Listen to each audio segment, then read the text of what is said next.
And I believe a statement is what Steph was making, Byron. Absolutely. Obviously, he's one of the greatest players in the game. He can play with or without the ball. He comes off screen. He's a catch-and-shoot machine.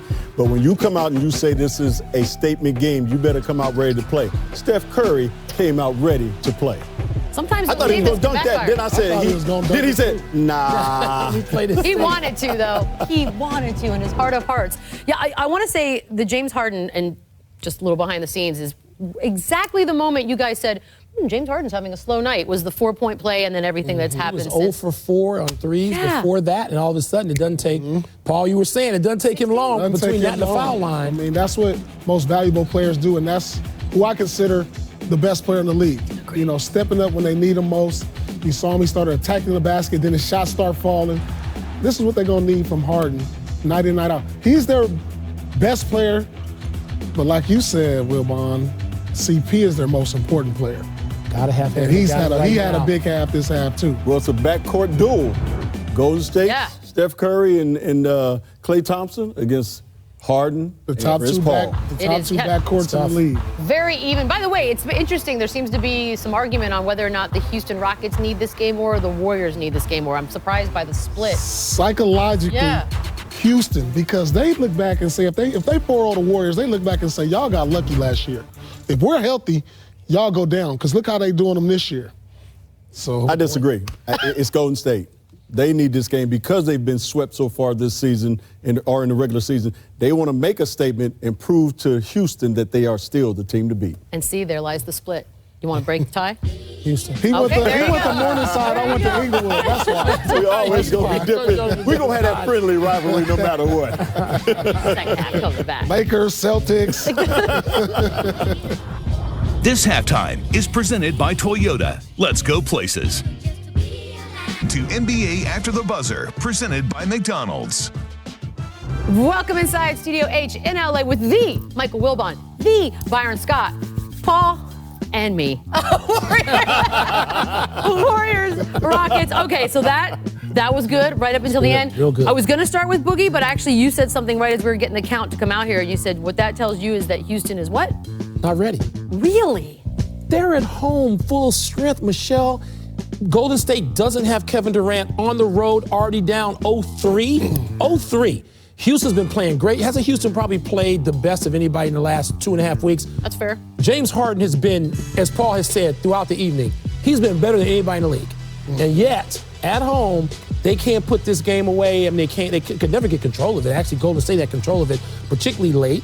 I don't know, I'm a little disappointed in the Rockets. Disappointed. Well, we will come back. We will talk some Warriors, but right now, Doris Burke is standing by with Klay Thompson, 30 points.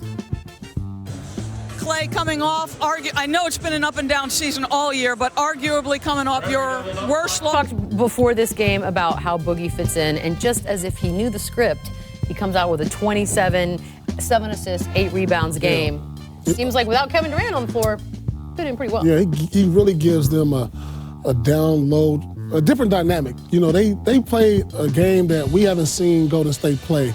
They took advantage of switches. They dumped the ball down low, and when he had one-on-one opportunities, he took advantage of it.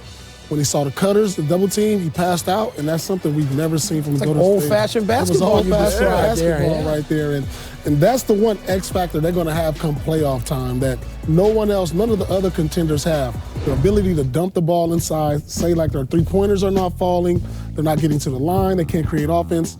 They got a guy who's a high-percentage guy that can dump the ball into down low. That can get them an easy bucket. And the embarrassment of riches that it was almost so subtle that you didn't hear that Klay shouts out, and Andrew Bogut, who they now also have on that roster as the playoffs get a little bit closer. So from this Golden State game, this particular one tonight, I know there was a lot riding because of who they were playing. Did you learn anything as far as getting closer to the playoffs from them? Yeah, that they are the team to beat. Yeah, they are the best team in the West.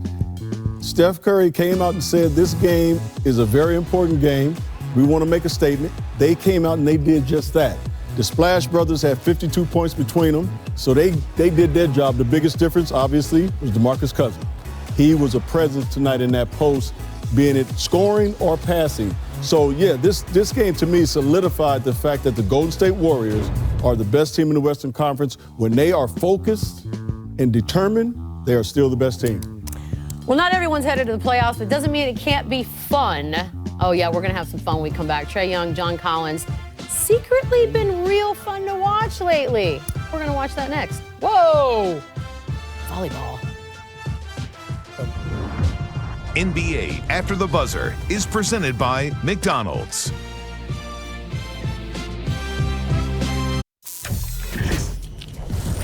You fill in the blank for me. I say Houston. You say what? What comes to mind when you think of the Rockets?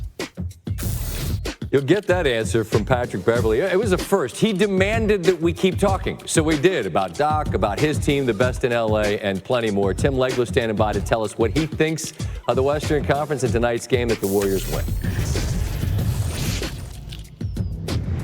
Welcome back to NBA After the Buzzer, presented by McDonald's. What do you think Beverly said? Houston? Now you gotta watch. Welcome back to After the Buzzer. So the Hawks, the Atlanta Hawks, have become really fun to watch in the second half of the season, and I think we can all agree on that. The rookie of the year is just not over. Man, they're becoming exciting because of them two guys right there, Trae Young, Collins. John Collins. Yep. I mean, both of these guys have stepped up. I'm telling you. Are you Staying glad? ahead of my Bulls I'm telling you. for the Zion pick for the Derby. Boogie Cousins, you had a great night. Doesn't mean you didn't have a what the moment as well in the second quarter. That man's not in the game. Steph Curry is on the bench at that particular moment. Could have been an assist. But he's it wasn't. standing in one of his favorite spots, right? Are you going to blame Steph for this? Yes, he didn't have his sweats on. You're really going to blame Steph? Come He on. didn't have time. He just got over there. He's a big man. He spots his guy in the corner, spotted up.